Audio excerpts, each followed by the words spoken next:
오늘 강의를 맡은 허정윤입니다. 오늘 강의 주제는 오메가 창조론 연구라는 것으로서 요한계시록을 창조론적 관점에서 해석하는 것입니다. 그럼 새로운 방향인데요. 이거에 대해서 이제 들어보시면은 요한계시록을 새로운 방향으로 이해를 할 수 있을 걸로 봅니다. 그 난해한 요한 성경을 어, 창조론적으로 이해하면은 엄청 간결하게 이해를 할 수 있습니다. 넘어가 보겠습니다. 들어가는 글을 읽어보면은 창조론은 성경이 정하는 창조주 삼위일체 하나님의 창조사에 관한 기록을 해석하고 논의하는 것입니다. 그러면 창세기는 태초에 하나님이 천지를 창조하시냐라는 말에서 시작한 것에서 보듯이 처음에 천지를 창조하시는 하나님의 창조 사역을 기록한 것입니다. 그런데 이제 요한복음은 태초에 창조주는 말씀이신 하나님 예수 그리스도라고 얘기를 합니다. 여기서 말씀이라는 것이 바로 어, 예수 그리스도를 얘기하는 거죠. 그 하나님 곁에 하나님과 같이 계신 말씀, 이 로고스를 얘기하죠. 그래서 태초에 말씀이 계시느라 이 말씀이 하나님과 함께 계셨으니 이 말씀은 곧 하나님이라 이렇게 얘기를 하죠. 요한복음 1장 1절입니다. 그가 태초에 하나님과 함께 계셨고 만물이 그로 말미암아 지은 바 되었으니 지은 것이 하나도 그거 없이는 된 것이 없느니라. 이 말은 곧 창세기 창조주가 하나님의 아들이신 예수 그리스도라는 걸 얘기합니다. 그러면 요한계시록은 뭐냐? 요한계시록은 어, 예수 그리스도가 계시하신 것이죠. 요한에게. 그러면 그것이 뭐냐면 예수 그리스도는 자기 자신을 알파와 오메가다 이렇게 얘기를 합니다. 그러면 알파와 오메가라는 말의 뜻이 뭐냐면은 어, 주 하나님이 이르시되 나는 알파와 오메가라 이제도 있고 전에도 있었고 장차 올 자요 전능한 자라. 이게 바로 하나님을 얘기하시는 거죠. 그리고 나는 알파와 오메가요 처음과 마지막이라 이런 말씀도 하셨고 나는 알파와 오메가요 처음과 마지막이요 시작과 마침이라 이렇게 얘기도 하셨습니다. 바로 여기서 시작과 마침이라는 말이 알파와 오메가라는 말입니다. 그럼 오메가 창조론은 어, 오메가 창조론이 있고 알파와 오메가 창조론의 마지막 창조주를 논의한다. 오메가 창조론은 알파와 오메가 창조주의 마지막 창조를 논의한다. 이 말이 이제 이 강의의 주제가 오메가 창조론이고 이 창조주이신 창조주는 창세기 창조주는 알파 창조주고 요한계시록의 창조주는 오메가 창조주라는 얘기입니다.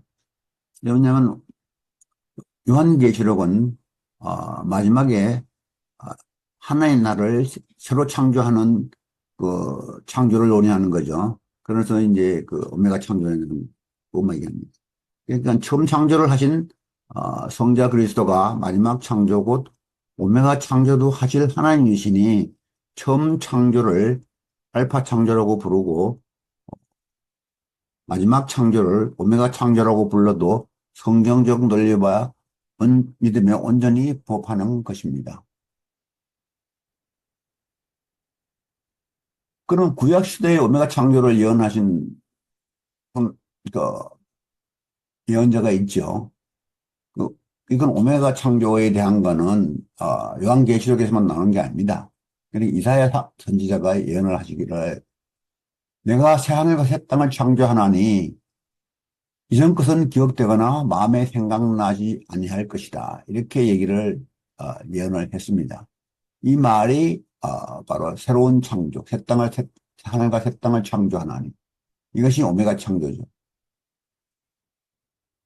그리고 이전 것은 기억되거나 생각나지 않을 것이다 했는데 이전 것은 바로 알파 창조, 창세기의 창조를 얘기하는 겁니다. 창세기의 창조에 의해서 존재하는 모든 것, 현재까지 존재하는 모든 것. 그러니까 오메가 창조가 되기 전까지 존재하는 모든 것이 이제 이전 것이라고 얘기를 합니다. 내가 지을 새하늘과 새 땅이 내 앞에 항상 있는 것 같이 너희 자손과 너희 이름이 항상 있으리라. 여호와의 말이니라. 이렇게 이제 이사야 선지자가 66장 22절 얘기를 예언을 하죠. 여기서 이전 것은 창세기 1장에서 기록된 바와 같이 창조되어 현재까지 존재하는 처음 하늘과 처음 땅을 가리킵니다. 이전 것은 새하늘과 새 땅을 창조하기 위해서 모두 버려져야 하는 것입니다. 현재의 모든 것들은 버려지거나 또 새로 창조되거나 하는 두 가지 선택에 놓여 있는 것입니다. 베드로의 오메가 창조로는 어떤 것이냐면은 하늘이 예적부터 있는 것 같이 땅이 물에서 나와 물로 창조된 것도 하나님의 말씀으로 된 것이다. 옛날에 그 창세기 보면은 땅이 물속에 있다가 물이 나누어지면서 드러난 거죠. 이것도 하나님의 말씀으로 된 것이죠. 그리고 이제 하늘과 땅은 그동안에 그, 그 동일한 말씀으로 불사르기 위하여 보호하신 바 되어 경건하지 아니한 사람들의 심판과 멸망의 날까지 보여존하여 두신 것이라. 이제 하늘과 땅, 현재 있는 하늘과 땅은 동일한 말씀으로 하나님의 말씀, 동일한 말씀, 하나님의 말씀이랍니다. 불사르기 위하여 보호하신 바 되어 이 불사르간다는 거는 새하늘과 새 땅, 이 창조되기 위해서는 옛 하늘과 옛 땅은 모두 불살라지고 불살라지기 때까지 보호된 바다 이거죠. 이렇게 얘기를 베드로가 오메가 창조론적 가점을 보여주고 있습니다. 그러나 주의 날이 도둑같이 오리니 그날에는 하늘이 큰 소리로 떠나가고 물질이 뜨거운 불에 풀어지고 땅과 그 중에 있는 모든 일이 드러나리로다. 이게 이제 베드로가 한 말입니다. 그날에 하늘이 불에 타서 풀어지고 물질이 뜨거운 불에 녹아 없어질지라도 새하늘과 새 땅은 하나님의 의에 있는 것이므로 그의 약속을 지키고 있는 우리는 오히려 하나님의 날이 임하기를 바라보고 간절히 사모하라. 이게 이제 베드로가 모든 것이 불살라질지라도 우리는 하나님의 의가 있는 것을 믿고 있으므로 새하늘과 새 땅이죠. 그의 약속을 지키고 있는 우리는 오히려 하나님의 날이 임하기를 바라보고 간절히 사모해야 합니다. 그날에 우리는 새로운 하나님 나라의 백성이 될 것을 사모하는 거죠. 그러니까 이것이 이제 믿음과 소망과 사랑에서 소망의 실체가 되는 거죠. 이 소망이 없으면은 기독교인의 신앙도 없는 겁니다. 여기서 보면은 이 베드로가 까꿀로 매달려 죽고 이사야는 톱에 잘려 죽는 거죠. 이렇게 이제 이 두 사람은 하나님 말씀에 예수 그리스도의 증거를 위하여 목숨을 바칩니다.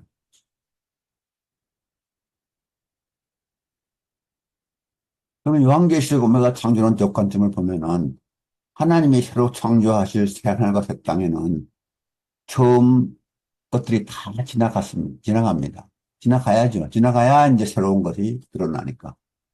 하나님의 장막이 사람들과 함께 있음에 그들은 하나님의 백성이 되고 하나님은 친히 그들과 함께 계십니다. 이게 하늘과 새 땅의 하나님 나라의 모습입니다. 하나님의 백성이 하나님과 함께 계시게 됩니다. 이와 같이 오메가 창조는 주 하나님의 왕이 되셔서 직접 백성을 다스리시는 하나님 나라의 창조의 목적을 두고 있습니다. 요한계시록의 오메가 창조론적 해석 방법은 이게 오메가 창조론적 해석 방법이죠. 요한계시록은 어린 양이 두루마리의 7인을 떼면서 계속적으로는 나타나는 비현실적 환상과 상징적 서술 부분에 대해서는 글자를 읽어도 의미를 파악할 수 없는 난해성으로 악명이 높습니다. 읽어도 이게 무슨 소리인지를 알 수 있는 경우가 없죠. 이 두루마리를 떼면서 나타나는 그 현상은. 그런 것들은 하늘과 새 땅에서는 처음 것들에 속하는 것이 되므로 주의 의가 있는 새하늘 땅의 창조 이전에 모두 지나가야 합니다.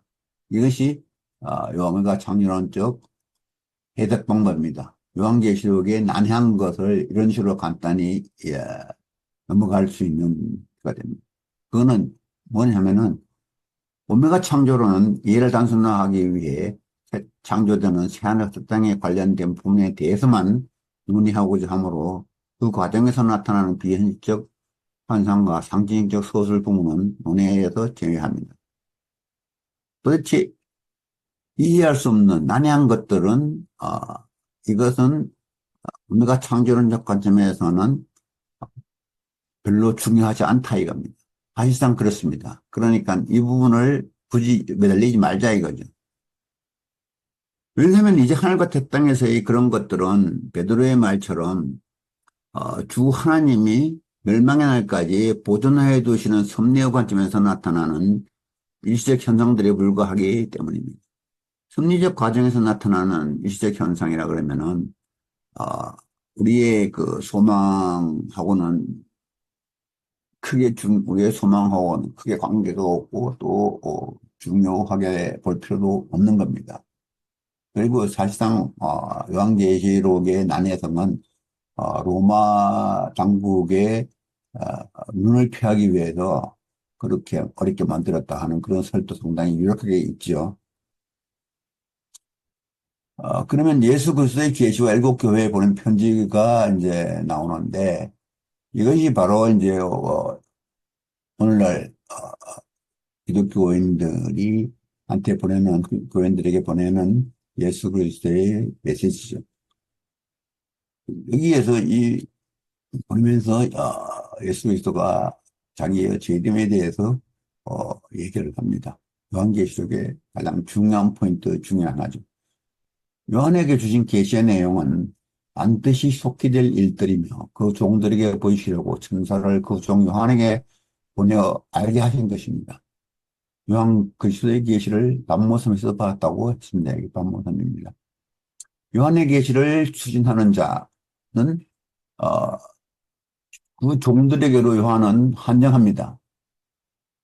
그러나 그 중에서도 읽는 자와 듣는 자로 또 한 번 한정합니다.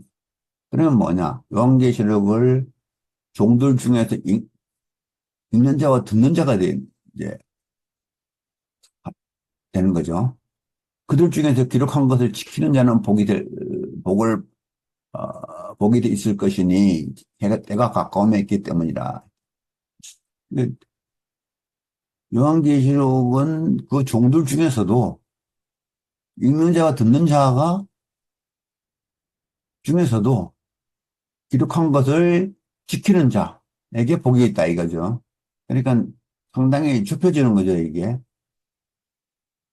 다만 종들에게로 한정하고 또 한 번 읽는 자와 듣는 자로 한정을 하고 그 중에서도 기록한 것 지키는 자에게 복이 있다 이거죠. 복을 받으려면은 그것 기록한 것을 지켜야 된다는 얘기죠.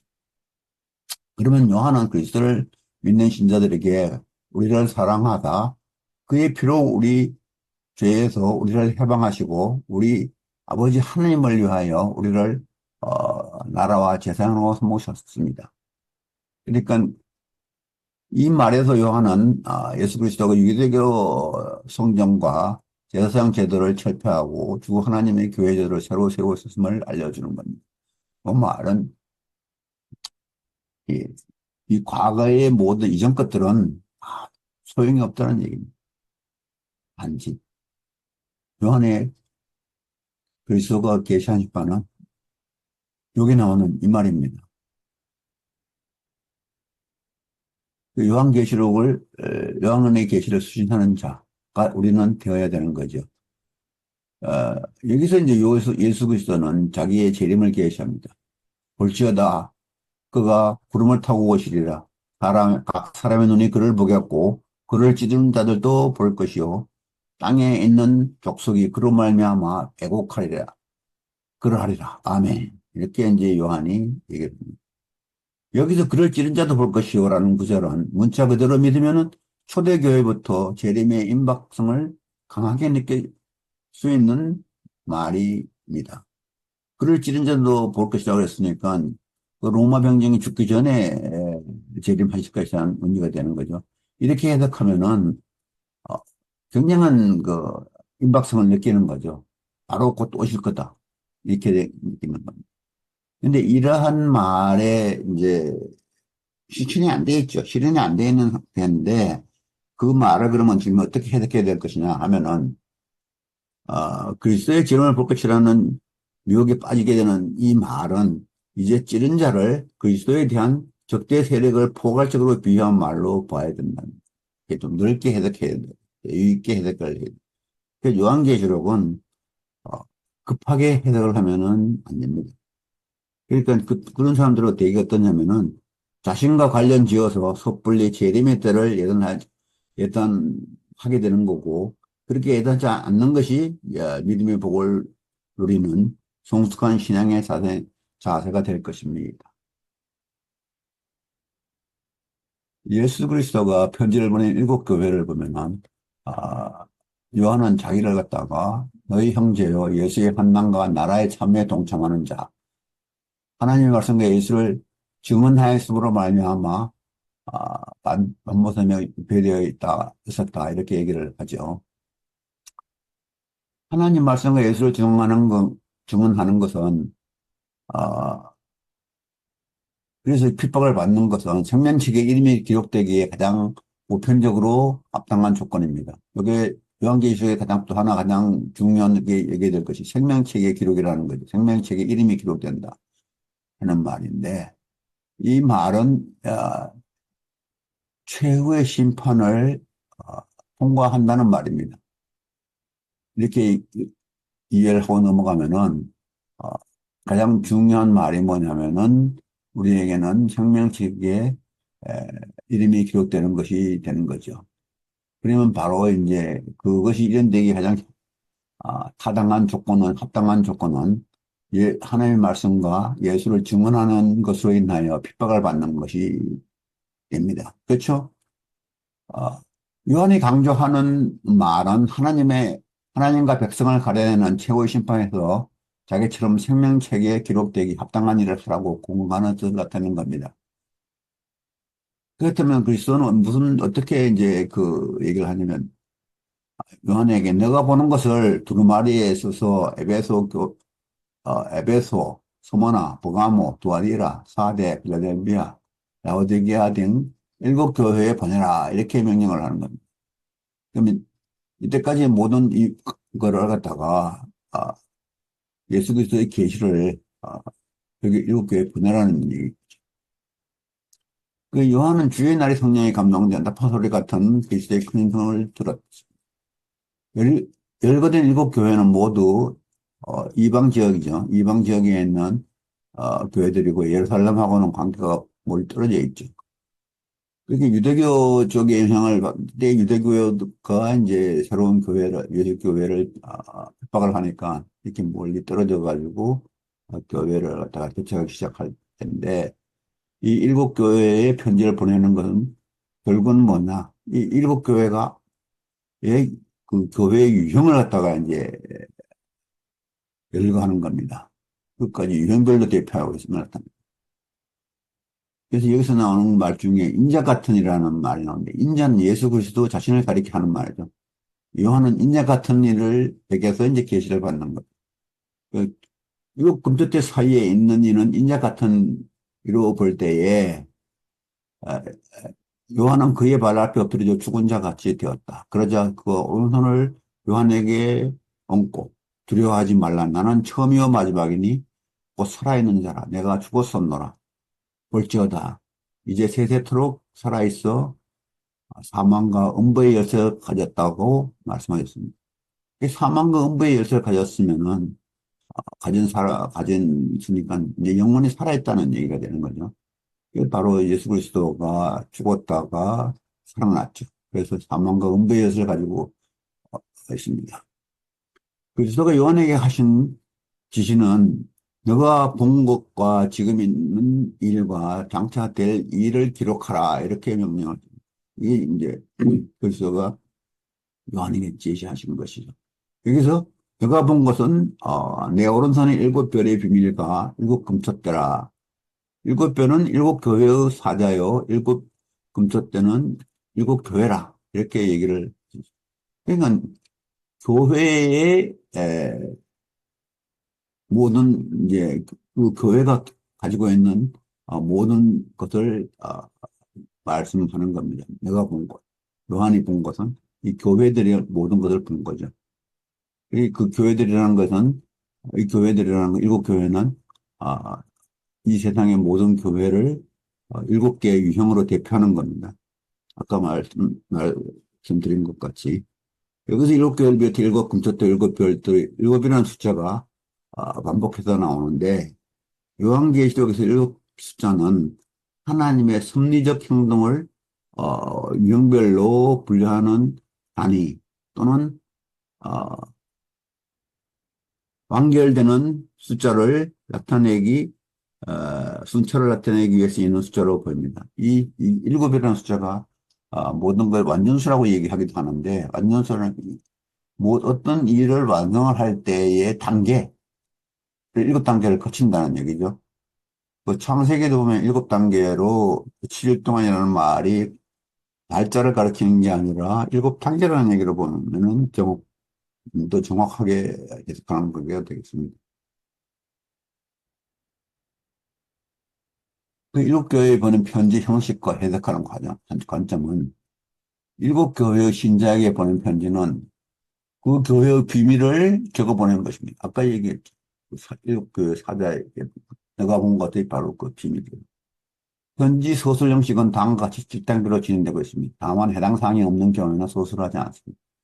그 교회 사자에게 편지를 쓰라는 명령, 그리스도의 자기소개, 선한 행위에 대한 칭찬, 착한 행위에 대한 책망, 심판의 경고와 회개에 대한 회개의 권고, 현지의 진리를 분별하라는 권고, 귀 있는 자는 들을지어다. 이거는 이 말은 곧 듣지 않아도 좋다. 그러나 듣는 자만 들어도 들어라. 들을 수 있는 자는 들어라. 귀 있는 자는 들어라. 이런 말이고. 환난을 이기는 자에게 주시는 약속. 어, 환난을 이겨야 되는 거죠. 환난에 지면은 끝나는 겁니다. 그걸로. 모든 것이. 그러니까 환난을 어떻게든 이겨라. 그러면 내가 상급을 주겠다. 이렇게 하는 약속을 하십니다.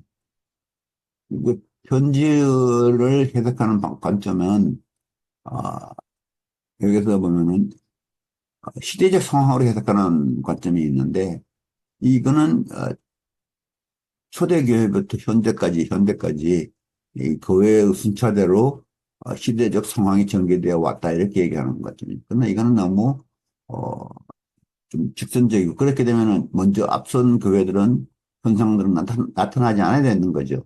그러나 현 상태에서 보면은 모든 일곱 교회에 주어진 메시지의 내용이 현재에도 그대로 드러나고 있죠. 그러면 이 해석은 조금 좀 무리가 있다 이렇게 보여지는 거죠. 그러니까 그다음에 교회별 상황의 유형에 대한 대응을 해석하는 관점. 교회별 상황의 유형.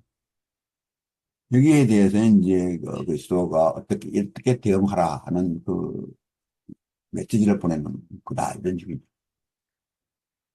그래서 일곱 교회가 받은 편지들의 내용이 그 교회의 비밀이라는 관점에서 보면 모든 교회의 상황을 일곱 개의 유형으로 이해하는 것이 합리적이다.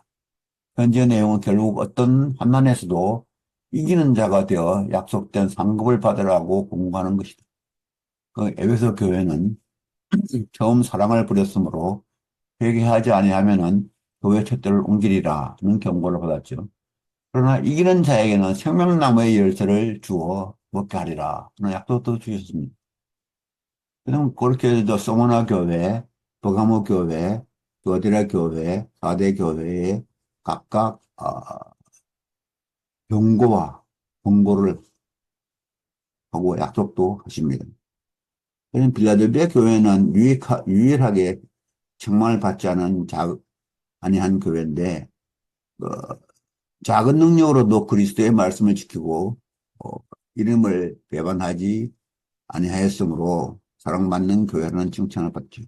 이기는 자에게는 하나님의 성전에 기둥이 되게 하리라. 이런 약속을 받았습니다. 기둥이 되게 하는 하나님의 성전이 영원히 있으리라는 얘기는 마찬가지죠. 그리고 이제 앞에서 현대교회로 지적을 받은 라오디게아 교회는 뜨겁지도 아니하고 차지도 아니하고 미지근하여 어떤 칭찬도 받지 못했습니다. 다만 사랑하는 자를 책망하여 징계하는 것은 열심을 내라, 회개 하라는 뜻이라는 말씀과 함께 이기는 그에게는 보호자에 함께 하여 주시겠다고 약속하셨습니다. 보호자에 함께 하여 주시겠다는 말은 뭡니까? 가장 큰 상급인 거죠. 그러니까 이 열심을 내는 시- 아, 신자가 되라는 그런 이 열심을 내라. 이 말이 무엇을 열심을 내는 하나님의 말씀과 예수 그리스도의 증거를 위해서 이렇게 열심을 내라는 거죠. 그러면 다음 넘어가서 하늘 위 하나님 나라에서 요한이 본 것들, 요한이 본 것들이 나오죠. 이제 두 번째로. 아까는 그 교회에 보낸 편지가 있고, 그 다음에 하늘나라에 올라와서 요한이 본 것들이죠. 하나님의 궁전을 봤습니다. 요한은 성령에 감동되어 열린 하늘을 보고 있을 때 이리 올라와라는 어, 말을 듣고 하늘로 올라갑니다. 그러니까 그 말은 이제 이후에 마땅히 될 일을 내게 보여주리라는 음성을 듣죠. 그리고 요한이 먼저 본 것은 하나의 보좌였고 보좌에 앉으신 분의 모양은 묘곡과 홍보석 같이 보였습니다. 이때 요한은 보좌에 앉으신 이의 형상은 보지 못하였습니다. 하나님의 형상을 보지 못하였다는 거죠. 요한은 보좌 둘레에서 다음 것들을 보았습니다. 보좌 둘레를 감싸고 있는 녹보석 같은 무지개. 무지개는 일곱 색깔이죠. 그 역시 일곱 색깔이 일곱 개의 유형이라는 색깔도 하나의 그 유형이죠. 24개의 보좌, 여기에는 24 장로들이 각각 흰옷을 입고 머리에 금관을 쓰고 앉아 있었습니다. 보좌로부터 나오는 번개와 음성과 우레소리, 이거는 사람들이 들어서는 알 수 없는 거죠. 그러나 그거는 어, 보좌에서 나오는 소리가 무의미한 얘기는 무의미한 메시지는 아니겠죠. 그러나 그것은 이게 이제 하나님의 신적 행동을 상징하는 걸로 보고 보좌 앞에 선 일곱 등불은 하나님의 일곱 영이다. 이 이제 일곱 영을 통해서 이제 이 메시지가 전달된다고 보여주는 거죠. 그리고 이 사람들은 이해 못할지라도 그 안에는 어, 이 만물을 향한 어떤 메시지가 담겨 있다고 보면 되겠습니다. 그러니까 하나님은 잠시도 쉬지 않고 우주 만물을 섭리하십니다. 보좌 앞에 수정과 같은 열바다가 있습니다. 보좌 가운데와 보좌 주위에 네 생물이 있으며 그것들은 앞뒤에 눈들이 가득합니다. 이 눈들은 만물을 감찰하시는 하나님을 상징하는 거죠. 이 눈들을 통해서 모든 걸 감찰하신다고 보면 되겠습니다. 이사 장로들에게 경배한데 이사 장로들은 자기의 보좌에 드리며 우리 주 하나님이여 영광과 존귀와 권능을 받으시는 것이 합당하오니 주께서 만물을 지으신지라 만물의 주의 뜻대로 있었고 또 지을 받았나이다. 이렇게 이제 하나님의 창조를 경배하고 있습니다.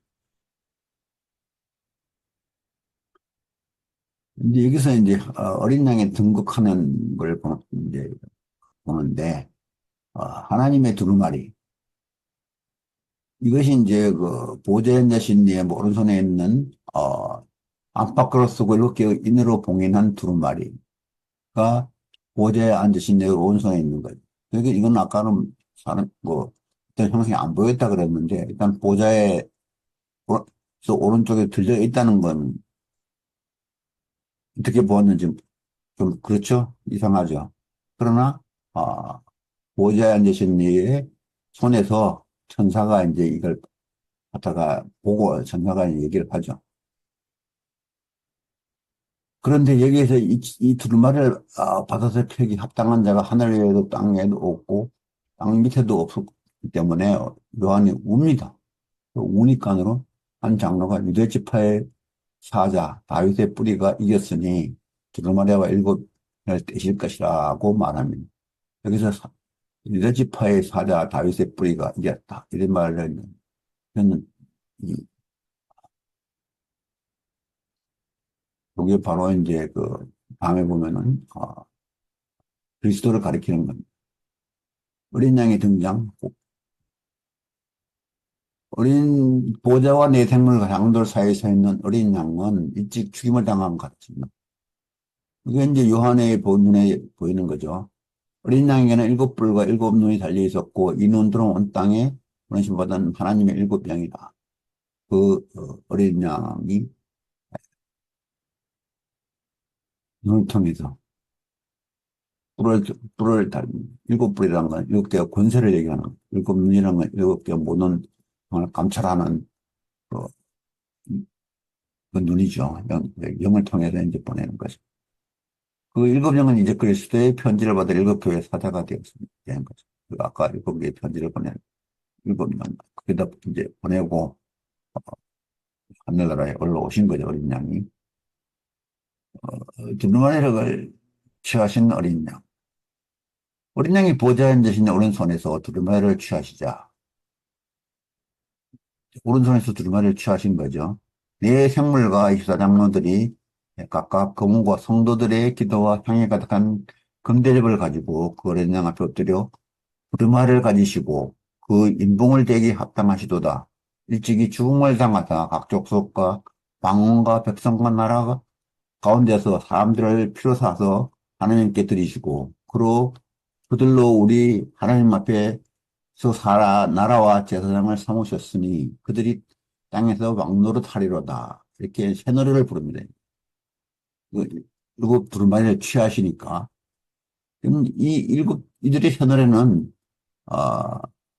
어린 양의 홍로가 죽임을 당하고 그 표대가로 사람들을 사서 하나님께 드리시고 제사장을 삼으신 하나님 나라 새 왕의 즉위식 찬양가인 겁니다. 이들의 새 노래는 이거 보면은 찬양가죠.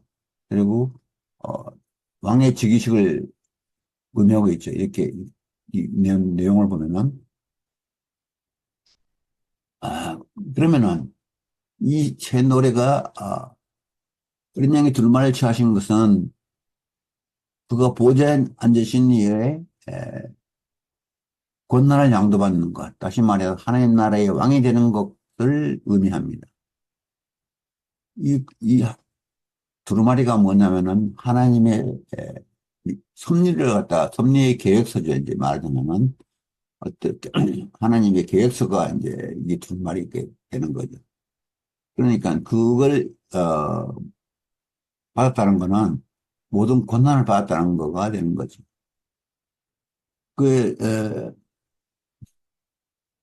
그가 피그대크로 산 저세상들은 땅에서 막노릇한다.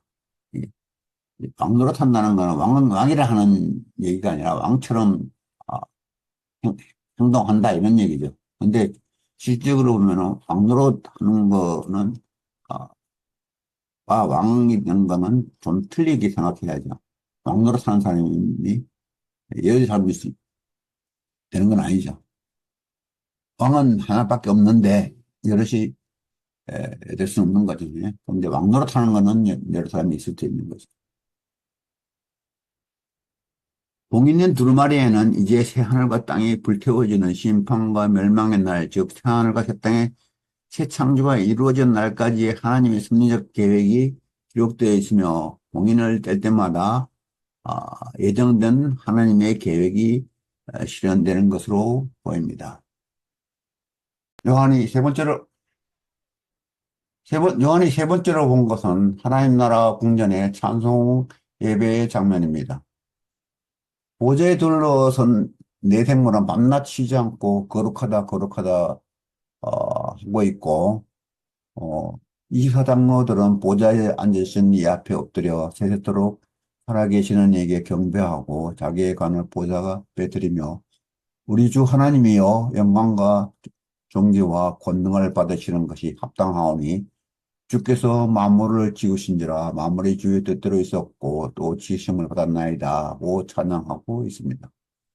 요한은 또 그 수가 만만천천인 에, 전사들이 보좌와 생물들과 장로들을 둘러서 큰 음성으로 죽임을 당하신 어린 양은 능력과 보와 지혜와 인과 존귀와 영광과 찬송을 받으시기에 합당하도다고 노래했다고 합니다.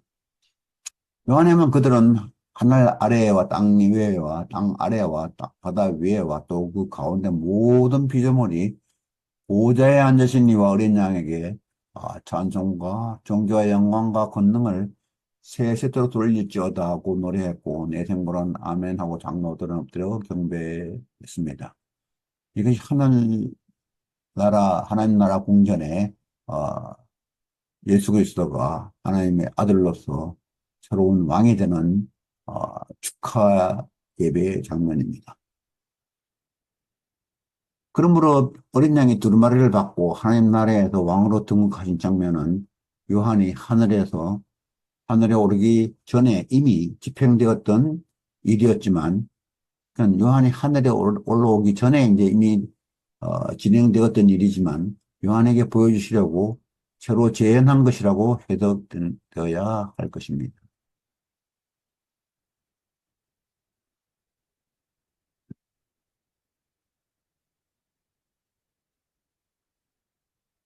처음 것의 멸망과 그 과정에 대한 이해. 이렇게 이제 요한이 본 것들은, 어, 하나님 나라의 궁전에서 일어난 일을 봤는데, 그러면 처음 것들의 멸망과 그 과정에 대한 이해가 이제 해야 되는 것이 뭐냐면은, 이때부터 그 어린 양이 받은 두루마리를 인을 떼기 시작하죠. 그 인을 떼기 시작하면서 나타나는 것은 뭐냐면은 처음 것들의 멸망의 이제 어, 시작이죠. 왜냐면은 어, 이 처음 것들이 멸망하지 않고는 새로운 것이 창조될 수가 없기 때문에 이 처음 것들을 더러운 것들, 처음 것들 중에서 더러운 것들 또는 악한 것들을 심판을 진행하는 것입니다. 요한계시록 처음 것들이 지나가는 과정은 하나님의 섭리적 주권에 의해 전개되는 것이며 어린 양이 받은 두루마리에 일곱 빈을 떼면서 시작되죠. 그 과정에 대한 하나님의 섭리를 환상으로 본 요한은 그가 본 그대로 비유와 상징으로 서술하고 있습니다. 뭐 검은 말, 흰 말, 뭐 그런 식으로 붉은 말 이런 식으로 나오니까 그러면 그 붉은 말 그런 색깔이 그게 상징하는 게 뭐냐? 이렇게 했을 때 그걸 어, 알 수가 없죠, 누구든지. 뭐라고 얘기할 수 있습니까? 물론 뭐 짐작되는 바가 없는 건 아니지만은 그것이 딱 현실 세계에서 일어난 것이 무엇을 가리킨다고 얘기할 수는 없습니다, 이게.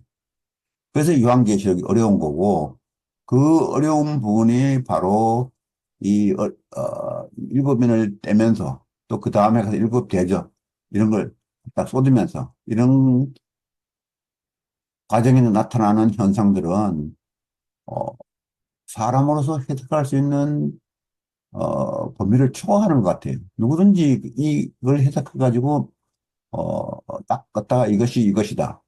이것이, 이 구절이 의미하는 바가 역사적으로 이런 식으로 일어났다. 할 수 있는 어, 그것이 없죠, 지금까지. 그러니까 이 부분은, 괜히 논쟁만, 일어나고, 또 특별히 우리 기독교 신앙에서 보면은, 어, 하나님의 섭리에 해당하는 건데, 이걸 사람이 굳이 다 알아야 되느냐 하는 문제가 제기되는 거죠. 그래서 오메가 창조론 관점에서는 이거는 그렇게까지 할 필요는 없다.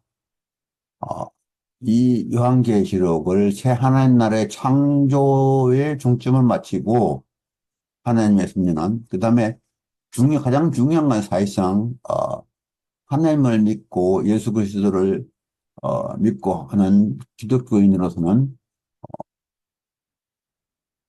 믿는 자들의 구원이 문제죠. 믿는 자들의 소망이 뭡니까? 구원이죠. 그 구원에 대한 것들에 대한 결과가 어떻게 되느냐? 나의 믿음으로 얻어질 수 있는 결과가 뭐냐? 하는 것에 대해서 내가 구원을 받을 수 있도록 하는 걸 어떻게 해야만이 그것만 하는 것에 중점을 맞춰야 되는 겁니다. 그것이 중요한 거죠. 그 과정, 하나님이 하시는 그 과정, 나머지 과정은 어, 하나님 하시는 거니까 우리는 다 믿고 맡겨놓자 이거죠. 이것이 이제 오메가 창조론적 관점인데, 어, 그걸 하면 기독교는 요한계시록의 각 환상적 비유들과 구절들의 상징들을 해석하면서 그리스도의 재림의 때를 계산해낸 어, 자들의 모든 주장들이 모조리 실패한 역사를 가지고 있죠. 불가능한 환상의 해석이면 자신의 본질을 놓칠 필요는 없습니다. 그러나 어쨌든 기독교 신앙은 처음 것들의 멸망과 그리스도의 재림이 불가분의 관계에 있으면 사실이죠. 기독교 신앙에서 예수 그리스도의 재림이 빠지면은 뭐 소위 말해서 뭡니까? 예. 뭐 안고 없는 집방이랄까 뭐 그런 거죠. 그렇게 되니까 우리는 그런 상태에 빠지는데 않기 위해 가지고 예수 그리스도의 재림을 믿고 그러면 우리의 소망이 거기에 초점이 맞춰져 있으니까 그 소망을 놓치지 않는 데 주력을 해야 될 겁니다. 이것이 이제 그러므로 이 멸망해야 될 것들에 대해서 그걸 알려고 굳이 얘기할 필요는 없다 이거죠. 내가 구원을 받아야 될 것들에 대해서 집중해서 그걸 아는 것이 더 중요한 거 아니겠습니까? 그래서 그리스도의 재림은 처음 것들을 멸망시키고 더러운 것들을 심판하려고 오시는 것이라는 것을 분명히 알아야 됩니다. 그리스도인들에게 그리스도의 재림이 중요한 의미를 갖는 것은 그때를 기다리면서 이기는 자가 되어 하나님의 백성이 되어야겠다는 소망을 가졌기 때문입니다. 그때까지 몰랐던 모든 것들은 이긴 자들에게는 남김없이 드러나게 될 것이기 때문에 지금 굳이 알려고 할 필요는 없다고 봅니다. 그때까지 하나님의 섭리는 새 하나님 나라를 창조하기 위한 준비 과정이죠. 그 과정은 요한이 또 내가 새 하늘과 새 땅을 보니 처음 하늘과 처음 땅이 없어졌고 바다도 다시 있지 않더라고 증언하면서 어, 옛날 것들은 예전 것, 이전 것들은 다 사라져버리고 그러니까 사라질 것들에 대해서 집착할 필요는 없는 겁니다. 요한은 하나님이 예루살렘에서 그의 장막에 백성들과 함께 계시면서 그들의 모든 눈물을 닦아 주실 것이라는 예언도 또 붙였습니다. 이러한 일들은 처음 것들이 다 지나간 이후에 이루어질 것이기 때문에 하나님의 백성들은 처음 것들의 들 중에서 더러운 것들이 모두 불못에서 멸망되고 새로 창조된 새 하나님 나라에서 영원한 생명을 누리게 되는 것을 어, 서로 소망을 가져야 됩니다. 그렇죠.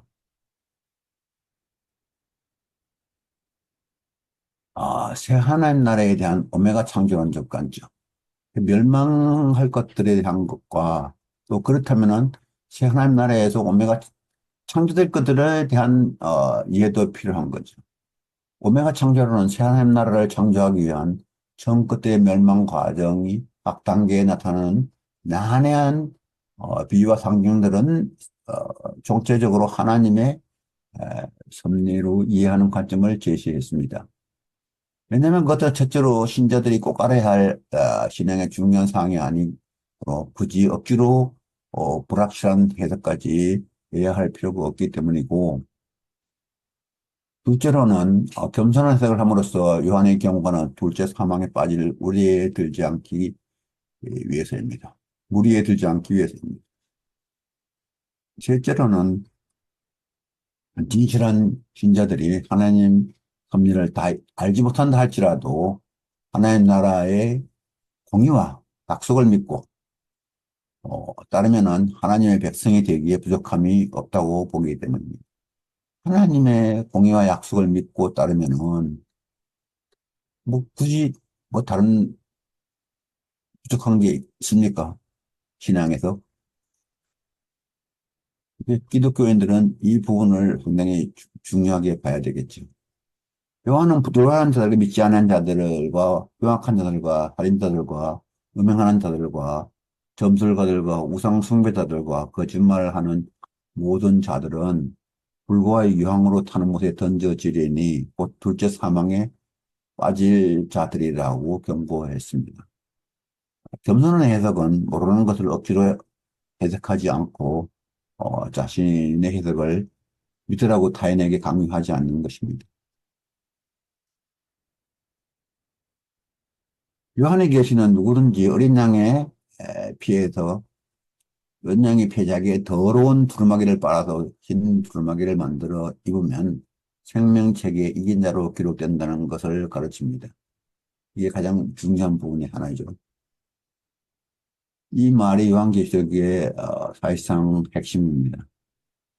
그럼에도 불구하고 어떤 자들은 스스로 성령을 받아 요한계시록에 예언을 푸는 권능을 받았다느니 또는 자신이 에, 말세에 14만 4천 명의 인치는 천사의 예언자라느니 자기들의 교회 신자들만 천년 왕국의 시민이 될 것이라느니 등의 헛된 이단 사설을 만들어내는 가짜 선지자들과 짐승의 표를 받은 자들이 적지 않습니다.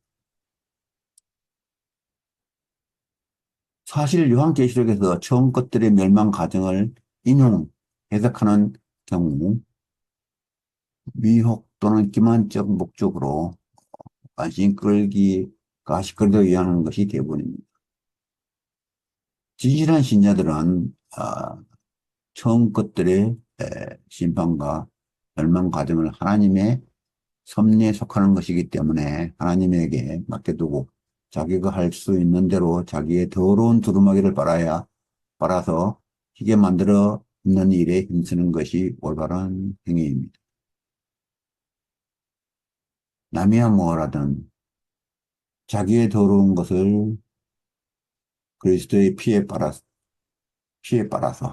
희게 만들어 흰옷을 입는 것이 가장 중요한 것입니다. 이것이 어, 기독교 신야의 핵심이죠.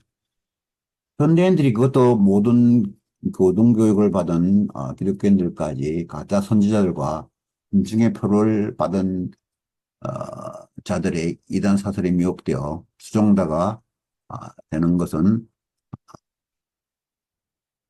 하나의 역설적 문제입니다.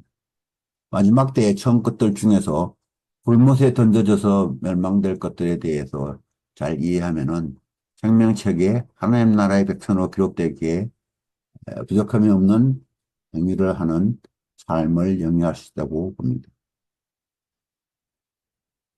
더러운 것이 뭐고 깨끗한 것, 흰 것이 뭐냐, 검은 것이 뭐고 흰 것이 뭐냐, 이것을 구분할 줄 알면은 신앙에 실수를 하지 않게 되겠죠. 그러면 멸망에 있을 때에 있을 징조와 일어날 일들을 살펴보기로 하겠습니다. 처음 것들이 멸망할 때의 징조들은 아, 땅의 왕인 사탄의 옥에서 풀려나서 온 땅의 사람들을 미혹하여 주 하나님의 군대와 최후의 전쟁을 칠 군대를 준비합니다. 그때 첫째 부활의 참여자들이 그리스도덕으로 어, 왕도로 타는 천년이 참에 사탄의 옥에서 놓여 나와서 음, 땅의 사방 백성들 곡과 마곡을 미혹하고 모아서 싸움을 붙이리니 그 수가 바다와 모래와 같으리라 이런 예언을 요한이 하고 있죠. 그 20장 7절에서 8절입니다. 그리고 그들이 지면에 널리 퍼져 성도들의 증과 사랑하시는 성을 두르리라. 이게 이제 그 전쟁을 준비하는 겁니다. 마지막 전쟁을 준비하는 때의 모습이죠. 그리고 멸망의 때에 일어날 이들에 대한 예언.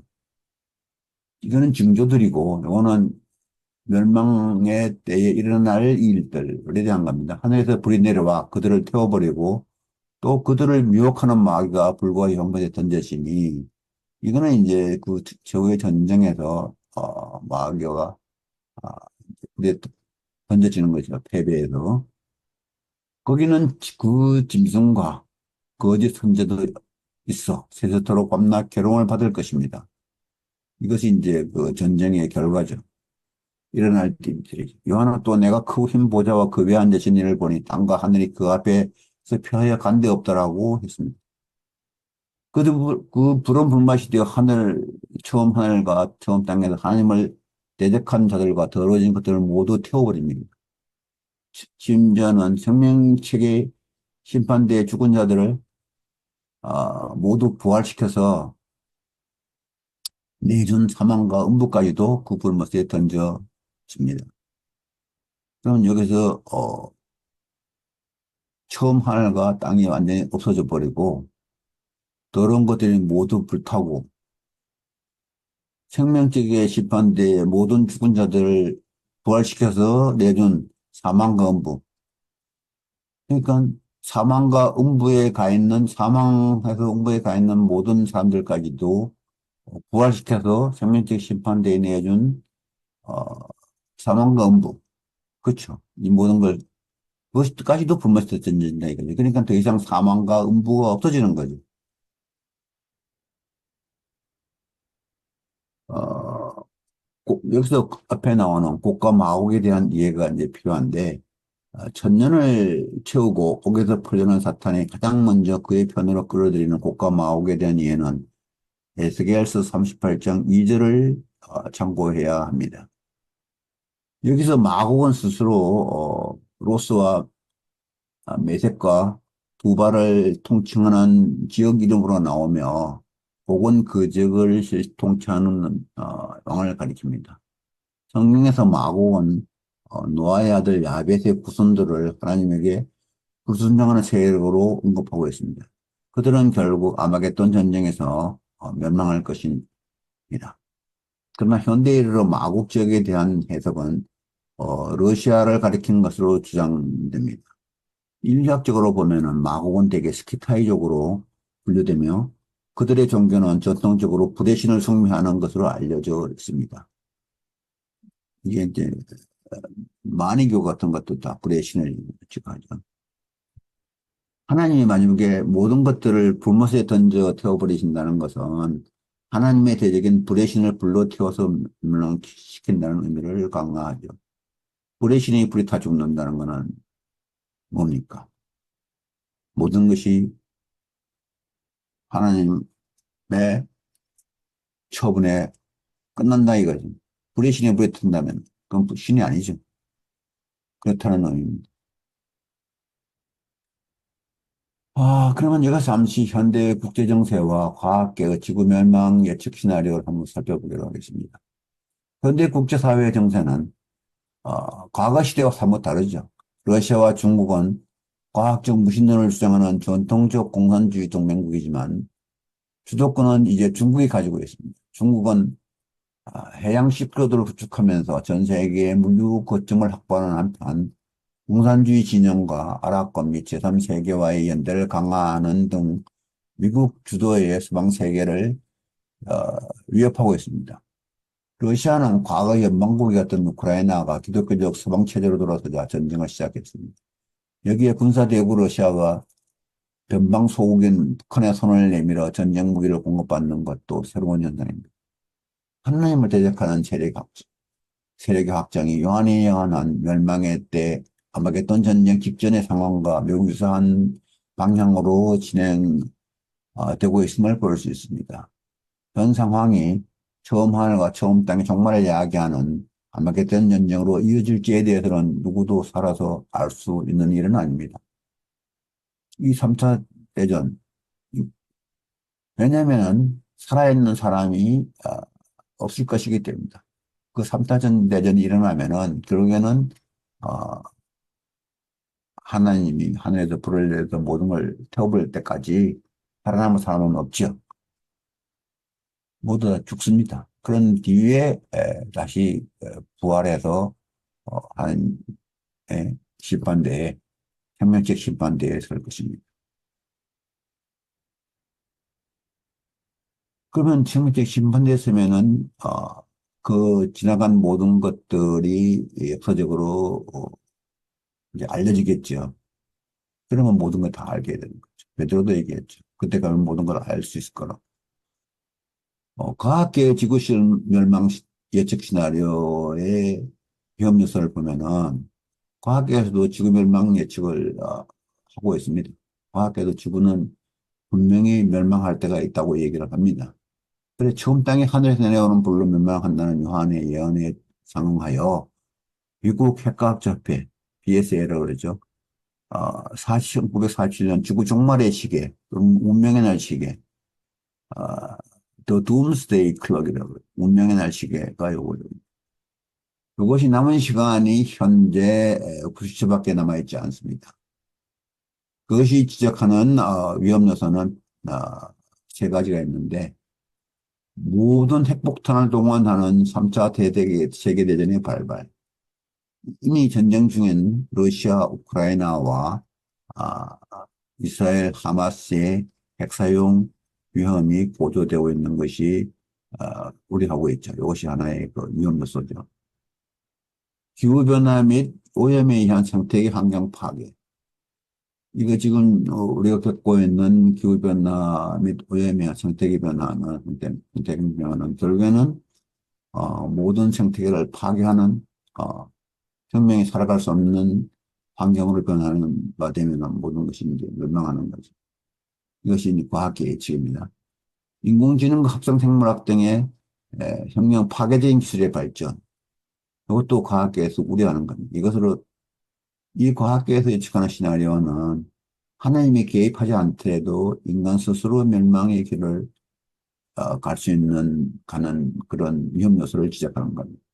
그 외에도 과학계에서 전통적으로 주장하는 지구 멸망 요인들이 더 있는데 태양과 달과 지구의 공전 궤도의 변화에 의한 충돌 및 기후 급변 가능성. 그것은 궤도가 바뀌면 충돌도 하겠지만은 어, 기후 급변도 생기죠. 왜냐하면 태양의 그 태양광이 확 달라지니까. 초거대 행성의 돌발적 지구 충돌이 있을 수 있습니다. 거대 소행성이나 한 어느 날 갑자기 이 소행성이라는 거는 일정한 궤도로 돌고 있는 것도 있지만은 어, 궤도를 벗어나서 겉으로 가는 것도 있습니다.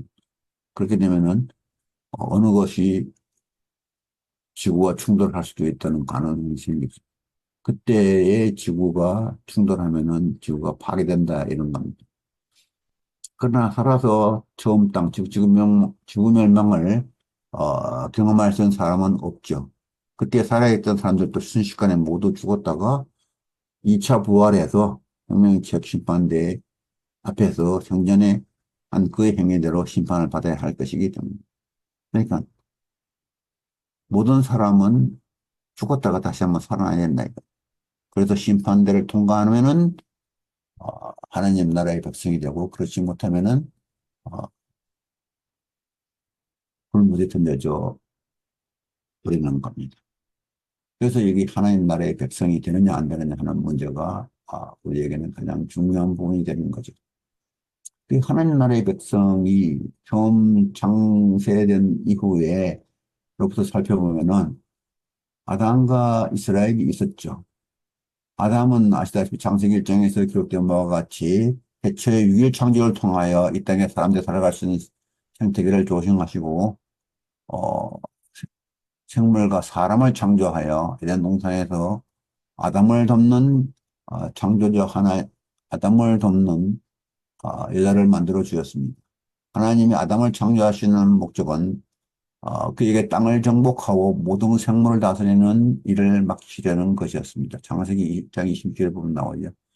아담과 하와는 인류의 조상이 되었으나 아, 창조주 하나님이 먹지 말라고 금지하신 선과 악을 알게 한 나무의 열매를 따먹은 죄를 저질러서 저주를 받고 에덴 동산에서 쫓겨났죠. 그 죄는 자손 대대로 의존되는 원죄가 되어서 사람들의 하나님 나라의 백성이 되는 길을 막는 장애물이 되었습니다. 이 아담의 원죄 때문에 모든 인류가 원죄 아래에 놓이게 되었다는 것이 기독교 교리의 원죄론이고 또 구원론의 출발점이 되는 겁니다. 이 하나님은 이스라엘 민족을 하나님 백성으로 선택하셨죠. 아담이 타락되고 그 다음에 쭉 갔다가 아, 노아 홍수 심판을 겪은 다음에 또 어, 하나님은 침묵하시다가 어느 날 아브라함을 불러서 어, 이제 선택하셔가지고 너의 자손들이 다가 선민으로 남겠다 이렇게 했죠. 근데 하나님 나라의 백성으로 살아가는 방법은 모세가 쓴 오경에서 가르치는 거 있습니다. 그 중에서도 십계명의 중심이 되었는데 그들의 원죄에 대한 거리는 제사장이 성전에서 여러 어린 양을 제물로 속죄의사를 지내주면 여러 사람들의 모든 죄가 면제된다고 하는 것입니다. 하나님 나라에서 영생을 누릴 수 있는 것이요. 그렇게 되면은 그러나 이스라엘은 하나님의 아들 예수 그리스도를 거부하는 죄를 저질러서 하나님의 백성의 지위를 잃었습니다. 그래서 원자 예수 그리스도가 이 땅에 왔는데 이 땅에서 이제 이스라엘에서 거부받았지만은 부활해서 하나님 오른편에 앉아서 그를 믿는 모든 자를 구원하는 구원자가 된 거죠. 내가 기독교인이라는 것이 바로 그거를 믿는 거죠. 그리고 그러니까 성자 예수 그리스도는 하나님의 백성을 구원하기 위하여 이 땅에 오셔서 내가 곧 길이요 진리요 생명이니 나로 말미암지 않고는 아버지께로 올 자가 없느니라 이렇게 선포하셨죠. 요한복음 14장 6절에 있습니다. 그러나 유대교 제사장단 그리스도를 로마 당국에 고발하여 십자가에 못 박아 죽게 만들었습니다. 이것이 이제 유대인들의 죄악이죠. 그래서 유대인들은 뭐 하나님의 백성이 되는 자격을 잃어버린 거죠. 예수 그리스도가 요한에게 주신 계시는 이 십자가 죽음이 실제로는 그가 스스로 어린 양이 되어 속죄의 제물이 된 것이라고 가르치는 겁니다. 예수 그리스도는 스스로 어린 양이 되어서 그의 피로 사람들을 사서 구원하는 겁니다. 하나님 그리스도를 위해 순교하거나 그 어린 양의 피에 자기가 더러운 옷을 빨아 흰 옷을 만들어 입으면은 그것은 거듭난다는 의미입니다. 거듭난다. 흰 옷을 만들어 입으면 이건 뭐 거듭나는 거죠. 누구나 하나님 나라의 백성이 될 수 있습니다. 그러니까 하나님 그리스도를 위해서 순교하거나 그 어린 양의 피에 자기의 더러운 옷을 빨아 흰 옷을 만들어 입는 것. 두 가지가 이제 하나님 나라의 백성이 쓰는 길이죠. 그리스도는 그의 제자들에게 교회를 만들고 그가 십자가에서 흘린 피로 마귀에게 넘어간 이 땅의 사람들에게 그의 아버지 하나님의 백성이 되는 길을 가르쳐 주라고 했습니다. 어린 양이신 그리스도가 하나님의 우편에 앉아 하나님 나라의 왕이 되셨습니다. 아까 보셨죠. 어린 양이 하나님 나라의 왕으로 등극하였죠. 그러므로 사람들이 살아서 하나님 백성이 되는 길은 더욱 확실해지게 된 겁니다. 오늘날 창조론은 그리스도를 위해 순교하지 못했지만 진실한 신자들은 처음 것들을 버리고 어린 양의 피에 자기의 더러운 옷을 빨아서 흰 옷을 만들어 입으면 누구나 하나님 나라의 백성이 될 수 있다는 관점을 제시합니다. 아담과 하와도 하나님 백성이 안 됐죠. 죄를 지어서. 유대인들도 아무리 그걸 해도 예수 그리스도를 하나님의 아들을 어, 팔아 넘겨서 죽게 만든 죄로 하나님의 백성이 되기가 어렵게 됐죠. 지금 우리는 예수 기독교인들은 십자가에 못 박혀 죽으신 예수 그리스도의 피에 흰옷을 빨아 입으면은 하나님 나라의 백성이 되는 여기서 말하는 하나님에게로 갈 수 있는 길을 갈 수 있는 겁니다. 하나님은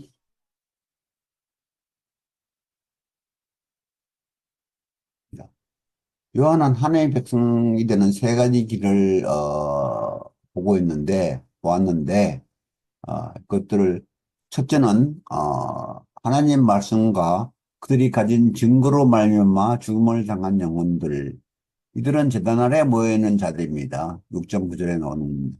그들은 큰 소리로 거룩하고 참되신 대주제여 이 땅에 거주하는 자들을 심판하여 우리 피를 갚아주시지 아니하시기를 어느 때까지 하시려 하나이까라고 탄원을 합니다.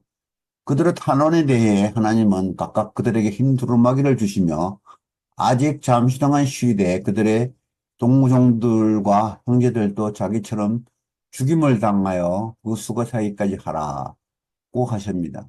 이들은 하나님 나라에서 이미 살아있는 거죠. 이 영혼들이 누군지에 대해서는 다양한 견해가 나올 수 있습니다. 그러나 오메가 창조론적 관점은 이들이 유대교를 믿는 사람들 중에서 순교한 자들이라고 결론을 짓습니다. 왜냐하면 이들이 설명하는 중에 제단 아래라는 말이 신약 성경보다 구약 성경의 용어라는 점에서 그렇습니다. 그러나 하나님이 그들에게 힘들음을 주시며 죽임을 당하여 그 수가 차이까지 아직 잠시 동안 쉬라고 하신 말씀에서 나타난 시간의 표현에도 주목해야 합니다. 이게 죽임을 당하여 그 수가 차이까지는 미래적인 거죠. 유대교적인 측면에서 보면 미래적인 거니까 결국에는 기독교라는 그리스도교라는 그런 것이 되겠습니다. 그러므로 두 번째는 첫째 부활한 자들입니다. 이 첫째 부활한 자들은 요한의 관점에서는 저 밑에 영혼들과는 확연하게 대비됩니다. 요한에 의하면 그들은 예수들 중 한 분과 하나님의 말씀 때문에 목배임을 당한 자들의 영혼들과 또 짐승과 그의 우상의 계획에 경배하지 아니하고 그들의 이마와 손에 그들을 받지 아니한 표를 받지 아니한 자들입니다. 이들은 하나님의 말씀에 대해서 예수를 증언함으로 인해 환난을 받은 자들입니다. 더해도 하나님의 말씀에 더해서입니다. 이들의 영혼은 목배임을 당한 즉시 하나님 나라에 올라가서 그리스도가 더불어 1000년 동안 왕노릇합니다. 그 나머지 죽은 자들은 천년이 차기까지 살지 못하더라. 이것이 요한의 관점입니다. 이를 첫째 부활이라고 합니다. 이들의 이마에는 어린 양의 이름과 그 아버지의 이름을 쓴 것이 있습니다. 이들의 정체성은 이마에 인침을 받고 하나님의 종들로 선택되는 14만 4천 명으로 이해하는 것이 가장 합리적이라고 봅니다. 왜냐하면 이들은 하늘에서 그들만이 아는 새 노래를 부를 수 있는 특별한 영혼들이기 때문입니다. 그 새 노래를 부를 수 있다는 것은 아까도 그 새 노래가 있었지만은 아, 여기서 보면은 특별한 경험을 하는 거죠. 어린 양의 이름과 그 아버지 이름을 쓴 것이 있는 것 보면은 이거는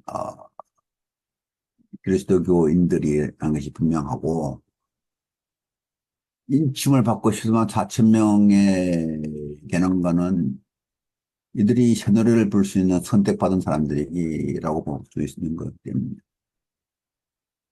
요한은 이들에 대해 이 셋째 볼에 참여한 자들은 복이 있고 거룩하도다. 둘째 사망이 그들을 다스리는 권세가 없고 도리어 그들이 하나님과 그리스도의 제사장이 되어 천년 동안 그리스도와 더불어 왕노릇 하리라고 예언했습니다. 여기 둘째 사망이라는 것은 이 앞으로 나올 그 생명적인 심판을 통과하지 못한 사람들입니다. 통과하지 못한 사람은 둘째 사망을 가는 건데 이 둘째 사망은 불못에서 어, 죽는 거죠. 불못에 들어가는 겁니다. 그리고 1000년 동안 그리스도와 더불어 왕노릇 하리라 하는 거는 이게 이 땅에서가 아니라 하나님 나라, 그러니까 지금 현재 하나님 나라, 하늘 위에 있는 하나님 나라에서 왕노릇하리라 하는 거고, 그것이 1000년이라는 세월은 그래서 이 땅의 시간으로 계산할 수 있는 것이 압니다. 그래서 이걸 소위 이제 천년 왕국이라고 하는데, 이 1000년의 시간은 하늘 위에 하나님 나라에서의 시간이므로 땅의 시간으로 환산할 수 없다고 이해해야 합니다. 다시 말하자면은 그 시간은 사탄이 거기서 풀려나면서 끝나기 때문에 우리가 직접 계산할 수가 있는 게 아닙니다.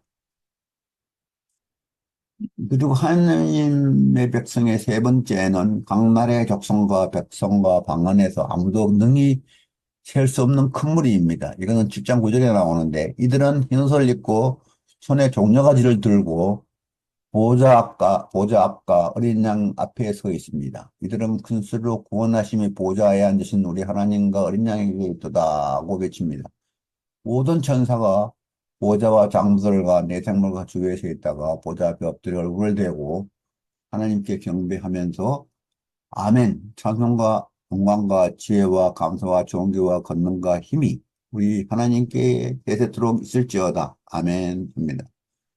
보좌에 앉으신 우리 하나님과 어린 양을 찬양하는 이 무리에는 마지막 생명책 심판을 이기고 둘째 부활한 사람들까지 포함하고 있습니다. 이들은 둘째 부활해가지고 둘째 사망으로 가지 않고 하나님 백성에 대한 사람들이죠. 여기서 이들이 순교자가 아니라는 말이죠. 첫째와 둘째는 순교자고 이들은 순교하는 형태가 아니라 스스로 흰옷을 입고 스스로 빨아입은 흰옷을 입고 손에 종려가지를 들고 이제 보좌과 어린 양 앞에서 서 있는 사람들입니다. 이 건물에는 요한이 본 일과 이 영혼들과 어린 양의 피에 자기 옷을 빨아입고 생명 78 인자까지 포함하고 있다는 증거는 특히 장로들 중 하나가 요한에게 큰 무리는 큰 한난에서 나오는 자들인데 어린 양의 피에 그 옷을 씻어 희게 하였느니라 이렇게 얘기하죠. 그러니까 이 사람들은 순교자까지는 아닌 겁니다.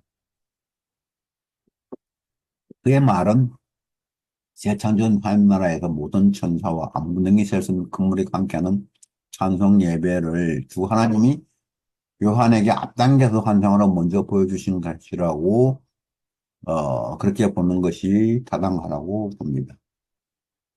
왜냐하면 하나님 백성을 될 이 세 가지 유형을 어, 중에서 요 부분은 아직 실행이 덜 된 거죠. 요렇게 이제 이런 것을 만들어 있고 생명적 심판을 통과한 사람들은 아직 여기에 하나님 나라에 살지 않고 있는 겁니다. 지금 현재는 어, 죽어 있는 사람들과 아직 살아있는 사람들 또 앞으로 살 사람들 중에서 선택돼야 될 사람들이 있는 거죠. 요한은 이 세 가지 길로 하나님의 백성들이 된 그들이 하나님의 보좌 앞에 있고 또 그의 성전에서 밤낮 하나님을 섬김에 보좌에 앉으신 이와 그들 위에 장막을 치신다고 했습니다.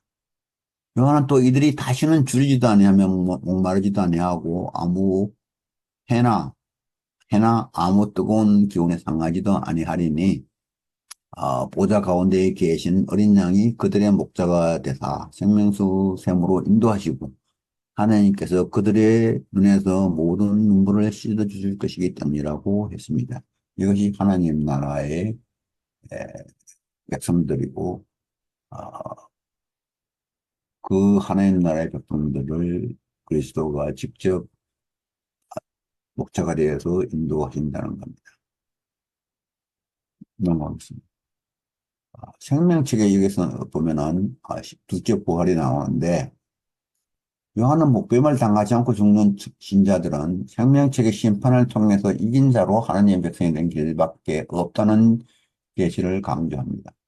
요한은 생명책의 기록이 처음 천지가 창조된 이후 이 땅에서 살다가 죽은 모든 사람들은 하나라도 빠뜨리지 않는다는 사실에 대해서 둘째 부활한 자들이 땅은 말할 것도 없이 바다가 그 가운데 죽은 자들을 내주고 또 사망과 음부도 그 가운데에서 죽은 자들을 내주는 것으로 설명합니다.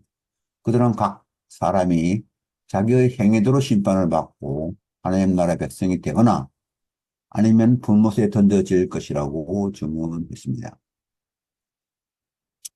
요한에 의하면 앞에 1의 1항에서 본 자들 밑에 있던 영혼들과 1과 2항에서 첫째 부활한 자들을 제외하면 누구나 빠짐없이 생명체 심판이 있다는 당연입니다.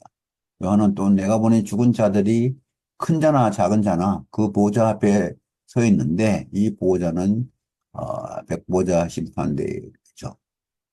책들이 펴 있고 또 다른 책이 펴졌으니 곧 생명책이라 죽은 자들이 자기 행위를 따라 책들에 기록된 대로 심판을 받으니 라고 증언했습니다. 우리 20장 나오는 거죠. 요한은 사망과 음부도 불못에 던져지니 이것은 둘째 사망과 불못이라고 말했습니다. 사망과 음부도 불못에 던진다는 것은 이제 모든 사망자들을 수용하는 음부도 다 이제 불못에 던지고 없어지는 거죠. 필요가 없어지니까. 그렇게 해서 누구든지 생명책에 기록되지 못한 자는 불못에 던져지더라고 증언했습니다. 생명책에는 이름뿐만이 아니라 행위도 기록됩니다. 생명책에서 가장 중요한 것은 이긴 자로 기록되어야 한다는 사실을 알아야 합니다. 이긴 자가 아니면 죽는다는 거죠.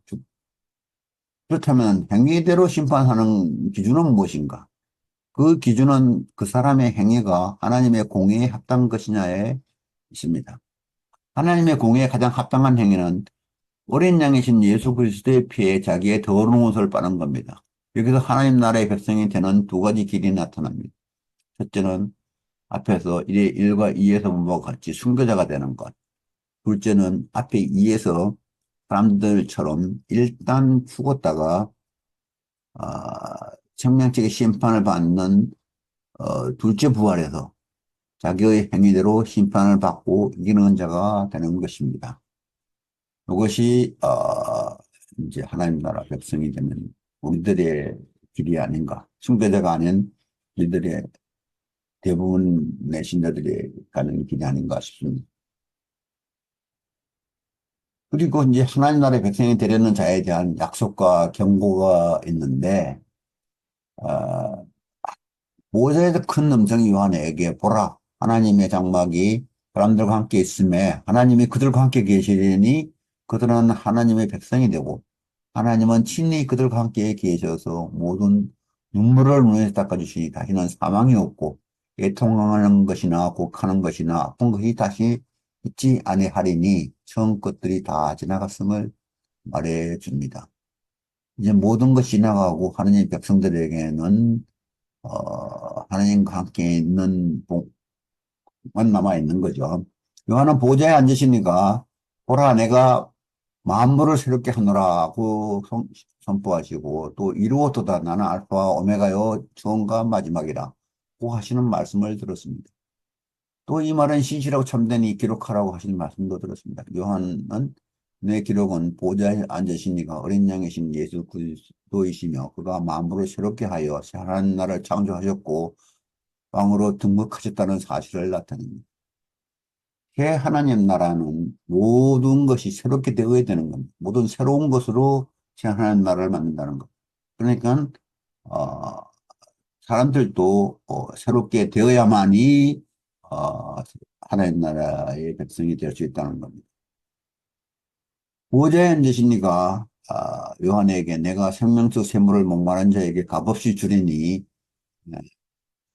이기는 자는 이것들을 상속으로 받으리라. 나는 그의 하나님이 되고 그는 내 아들이 되라고 약속하시고 기록하게 하셨습니다. 여기서 약속하시는 분은 이 땅에서 제자와 신도들을 형제라고 부르신 그리스도이십니다. 그런데 새 하나님 나라에서는 갑자기 형제가 아들로 불려지게 되죠. 그 이유를 살펴보면 땅에서는 다 같이 여자의 아들로 태어났지만 하나님 나라에서는 창조주와 피조물의 관계로 입장이 바뀌기 때문이라고 봅니다. 그리스도는 이 땅에서 다시 오셔서 사람과 사탄과 최후의 전쟁을 벌이고 승리하십니다. 그때 처음 하늘과 처음 땅은 불태워져 없어집니다. 이어서 최후의 전대에서 생명책에 이긴 자로 기록된 자들과 기록되지 못한 자들을 심판하십니다. 생명책에 기록된 자들은 하나님 나라의 백성으로 선포되고 선택되고 생명책에 기록되지 못한 자들은 불못에 던져져서 사망과 음부와 함께 불태워집니다. 그래서 사망은 영원히 일단 없어지는 거죠. 영생하는 것만 남아있는 거죠. 그러면 이제 그 하나님 나라의 백성은 이렇게 다 정리가 됐고, 그러면 새 하나님 나라의 새 예루살렘을 어떻게 되었나 한번 봅시다. 새 예루살렘은 모든 더러운 것들이 깨끗이 정리되고 새 하늘과 새 땅이 창조됩니다. 새 하늘과 새 땅에서 하나님의 백성들이 살아갈 새 하나님 나라와 새 예루살렘이 세워집니다. 그 과정은 21장부터 22장에 기록되어 있습니다. 이것이 새 예루살렘, 하늘에서 내려오는 새 예루살렘의 에, 모형도죠. 요한이 새 하늘과 새 땅을 보니 처음에는 처음 하늘과 처음 땅이 없어지고 바다도 다시 있지 않았습니다. 거룩한 성 예루살렘은 하나님께로부터 하늘에서 내려오고 그 준비한 것이 신부가 남편을 위하여 단장한 것 같았습니다. 예루살렘은 하나님의 도성입니다. 성경은 도시를 여자에게 비유하는 예가 많이 있습니다. 계시록에서는 예루살렘과 바빌론이 대표적으로 그런 예입니다. 바빌론은 음료로 표시되죠. 요한은 일곱 대접을 가지고 마지막 일곱 재앙을 담은 일곱 천사 중 하나가 이리 오라 내가 신부 곧 어린 양의 안내를 네게 보이리라고 말하는 소리를 들었습니다. 천사는 성령에 감동된 요한을 데리고 크고 높은 산으로 올라가 하나님께로부터 하늘에서 내려오는 거룩한 성 새 예루살렘을 보여주었습니다. 그 성에 비춘 하나님의 영광이 있어 지극히 귀한 보석 같고 그 옷과 수염같이 맑아 보였습니다. 요한에 의하면 새 예루살렘의 성은 낮에 성문들을 도무지 닫지 아니하는데 거기에는 밤이었기 때문에 생명적 심판을 이긴 자들은 만국의 영광과 존귀를 가지고 그리로 들어갈 수 있지만 무엇이든지 속된 것이나 가증한 일 또는 거짓말을 한 자는 결코 그리로 들어가지 못합니다. 새 예루살렘 성에는 오직 어린 양의 생명치에 기록된 자들만 들어갈 수 있습니다. 21장 27절입니다. 그럼 새 예루살렘 성의 외부 구조는 이렇게 이제 보시다시피 문들이 있고 기초막이 있고 기초가 있습니다. 이 부분은 굳이 뭐 읽어보지 않아도 아, 읽어보면 알 수 있겠죠. 어, 그 요한이 새 예루살렘 성은 크고 높은 성곽이 있고 12문이 있고 문에 12천사가 있고 그 문들 위에 이름을 썼으니 이스라엘 다른 12지파의 이름들이다. 동쪽에 세 문, 북쪽에 세 문, 남쪽에 세 문, 서쪽에 세 문이 있다. 그 성의 성곽에는 12기초석이 있고 그 외엔 어린 양 12 사도의 이름이 있다. 12이름이 있다. 그러니까 성문은 이스라엘 자손 12지파지만은 그 기초는 어린 양의 12 제자의 이름이 있는 거죠. 기초가 더, 이게 새로운 하나님 나라의 기초는 12 제자의 이름이다. 요한은 그에게 말한 천사와 함께 갈대자를 가지고 그 성곽을 측량을 했습니다. 그런데 그 성곽은 천사와 측량과 사람의 측량이 다르지 않았습니다. 다 모두 어, 만천 스타디온이죠. 144 큐빗이고 그리고 그거는 이제 보석으로 이제 돼 있었고 그렇다는 건 외부 구조는. 그다음에 내부 구조는 예루살렘 성이 12문은 12진주고 광문마다 한 개가 진주로 돼 있다. 이게 한 개의 진주가 문이 얼마나 큰 건지 상상해 보십시오.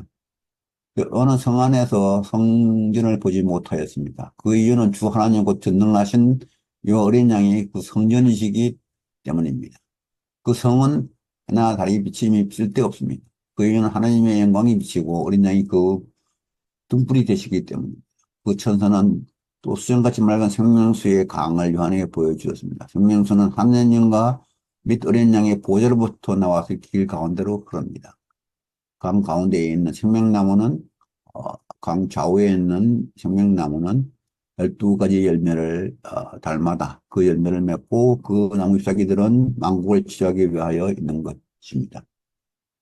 여기는 이제 마지막으로 천사와 요한의 대화가 있는데 매우 중요한 부분이기 때문에 제가 천천히 살펴보겠습니다. 요한에게 새 예루살렘 성을 보여준 천사가 다시 저주가 없으며 하나님과 어린 양의 보좌 가운데 있으리니 보좌가 그 가운데 있으리니 그의 종들이 그를 섬기며 그의 얼굴을 볼터이요 그의 이름도 그들의 이마에 있으리라고 말했습니다. 그 천사는 또다시 밤이 없겠고 등불과 햇빛이 있을 때 없으니 이는 주 하나님이 그들에게 빛이심이라. 그들이 세세토록 왕노를하리로다고 말했습니다. 이 말은 새 예루살렘에서 하나님과 어린 양이 그의 백성들과 함께 살아간다는 계시를 다시 강조하는 겁니다. 여기서 왕노릇한다는 말인데 이 말을 또 어떤 면에서 오해를 해가지고 왕이 된다는 얘기를 자꾸 하는데 왕노릇하는 거하고 왕이 된 거하고 왕노릇하는 건 틀린다는 걸 아까도 얘기했지만은 한번 다시 한번 생각해 보시죠. 왜냐하면은 여러 사람이 왕이 될 수는 없는 거죠.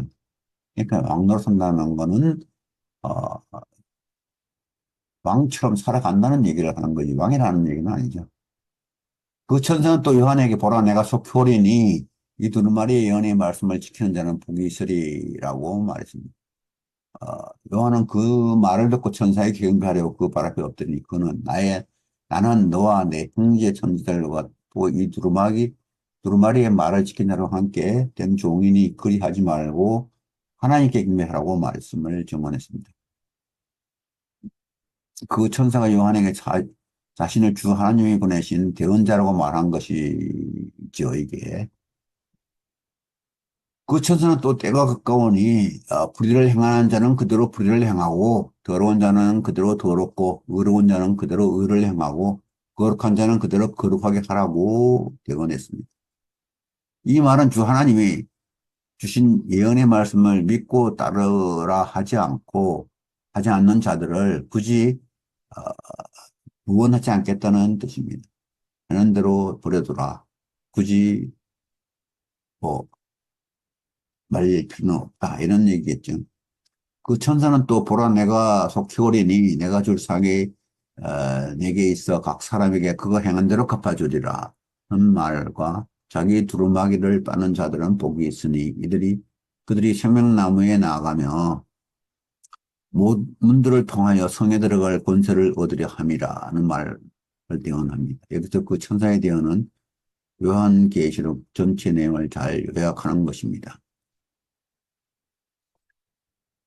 내가 속히 와서 너희들에게 줄 상이 있으니 그동안 너희들이 행한 대로 주겠다. 이렇게 얘기하는 거죠.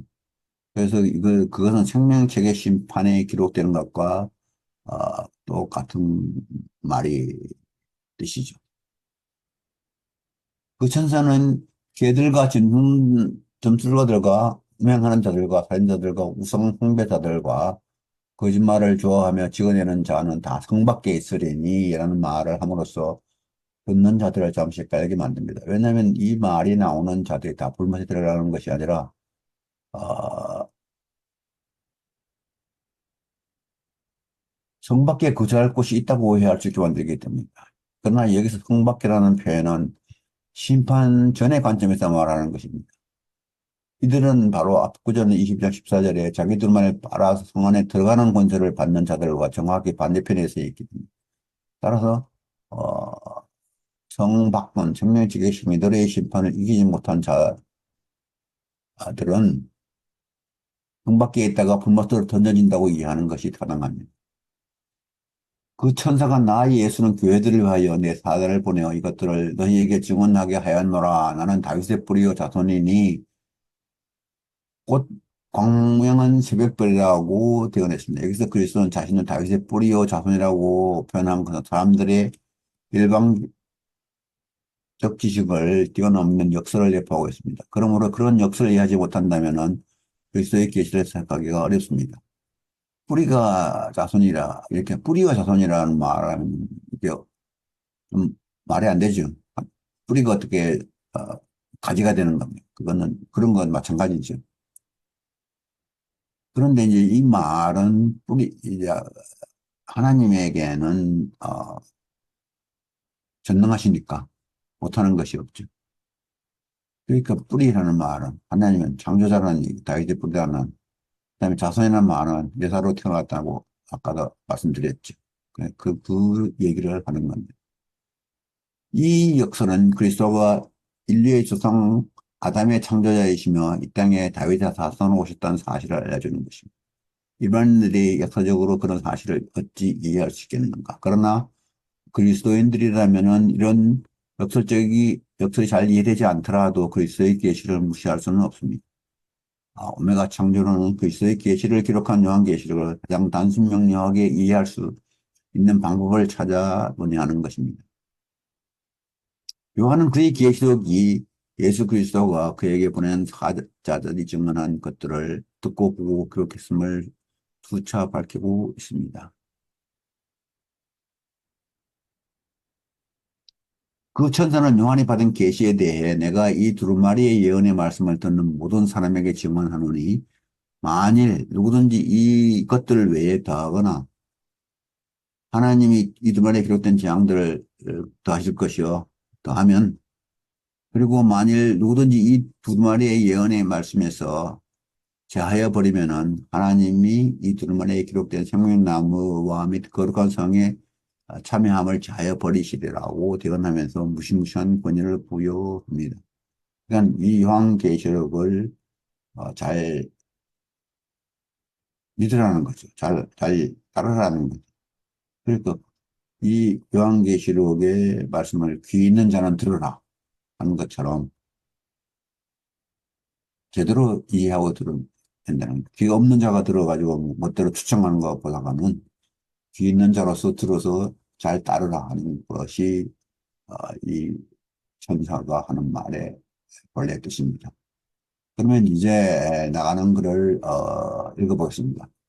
이제까지 요한계시록에서 예언된 새하늘과 새 땅에 세워질 새 하나님 나라의 창조에 대해 오메가 창조론적 관점에서 살펴보았습니다. 요한에 의하면 새하늘과 새 땅은 처음 하늘과 처음 땅에 창조되었던 때와는 달리 긴 역사 속에서 이전 것들이 가지고 있는 모든 더러운 것들을 심판하여 모조리 불태운 뒤에야 비로소 창조됩니다. 새로 창조될 새 하나님 나라는 왕으로 등하신 예수 그리스도에 의하여 공의로 다스려질 것이므로 불의와 더러운 것들은 결코 용납될 수 없습니다. 이 땅에서 살았던 모든 사람들 가운데 1차 부활에 참여하지 못한 자들은 여기 1차 부활에 참여할 수 있는 자들은 순교자들이죠. 마지막 날에 2차 부활에서 생명체에 기록된 행위대로 심판을 받아야 합니다. 생명체 심판을 이긴 자들은 모두 하나님 백성으로 영원한 생명을 누리게 될 것입니다. 주 하나님은 2차 부활한 자들 중에서 하나님 나라의 백성에 합당하지 않은 자들, 즉 생명책 심판을 이기지 못한 자들을 골라 불못에 던져버리십니다. 불못에 던져진 자들은 영원한 사망, 곧 2차 사망에 넘겨집니다. 그들은 어린 양의 피에 더러운 옷을 빨지 아니하여 생명체의 길을 지키지 못한 자들입니다. 그러므로 어, 어린 양의 피에 더러운 옷을 빠는 데에 즉을 열심히 노력해야겠죠. 새 창조되는 하나님 나라는 하늘과 땅이 따로 없습니다. 바다도 없습니다. 그곳에는 하나님과 모든 백성이 함께 살아가기 때문에 새로운 생태계가 창조됩니다. 재창조되는 하나님 나라의 백성이 되고자 하는 자는 스스로 어린 양의 피에 더러운 옷을 빨아입고 새 사람으로 거듭나서 생명체계에 이긴 자로 기록되어야 할 것입니다. 오메가 창조로는 모든 것이 이전 것이 되는 마지막 때에 성경의 모든 구절들을 이 말에 수렴되는 방향으로 해석해야 한다고 봅니다. 그 말이 굉장히 중요하죠. 오메가 창조로는 모든 것이 이전 것이 되는 마지막 때에 성경의 모든 구절을 어, 이 말에 수렴되는 방향으로 해석해야 한다고. 성경의 모든 구절은 아, 하나님 나라의 백성이 되고자 하는 자는 스스로 어린 양의 피에 더러운 손을 빨아입고 새 사람으로 거듭나서 생명책에 이긴 자로 기록되어야 한다는 것입니다. 여기에 성경의 모든 해석이 방향을 맞춰야 되는 거죠. 요한은 그를 인도하신 천사가 때가 가까우니 불의를 행하는 자는 그대로 불의를 행하고 더러운 자는 그대로 더럽고 의로운 자는 그대로 의를 행하고 거룩한 자는 그대로 거룩하게 하고 말했다고 증언했습니다. 아까도 약간 말씀드린 거죠. 그러나 시하는 나라의 백성이 되고 사는 사람들을 위하여 마지막 기회는 아직 남아 있다고 봅니다. 그러므로 오메가 창조론이 그들을 위하여 도움이 될 수 있기를 기원하면서 이 글을 마칩니다. 아멘.